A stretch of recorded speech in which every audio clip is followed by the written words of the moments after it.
Terry vs. Ovio Case Brief by Tiffany, Hinojosa and Julie Alvarez. This case was decided in 1968. Here is the citation. Fadden is a detective in Cleveland and had been patrolling downtown for numerous years. On his patrol, he observed two men on the street corner.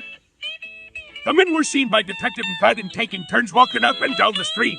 On the path, the men would stop at the same store window each time. The two men did this an estimated total of 24 times. After each trip down the street and peer into the window, the men then would stand together conferencing. A third man later identified as joined the two men and left quickly.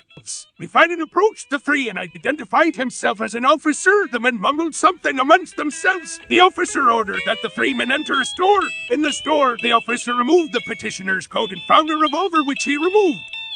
Fadden then seized another weapon from Chilton. All three of the men were taken to the police station. Chilton and the petitioner were charged with carrying concealed weapons. At trial, the defense moved to suppress the weapons found by Detective Fadden. The trial court rejected the prosecution's explanations that the guns had been seized during a search incident to lawful arrest, and the court denied the motion to suppress. The court distinguished between an investigatory stop and between a frisk. Petitioner and Chilton were found guilty. The court action was as follows. In an 8-1 holding, the court found that the search made by the officer under the Fourth Amendment was reasonable, and that the weapon seized could be used as evidence against Terry and the other petitioners. The holding was, no, the search and seizure of Terry, as well as the two other men, was not a violation of the Fourth Amendment. The Fourth Amendment protection made against unreasonable searches and seizures was made applicable to the states by the 14th Amendment.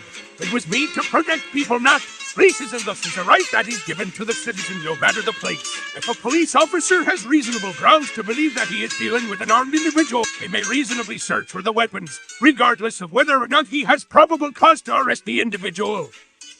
This case is significant because it stated that it wasn't unconstitutional for police to stop and frisk an individual when they reasonably suspect the person to be armed and involved in a crime. Terry, though, gives officers the power to conduct investigatory searches to find weapons for their own safety.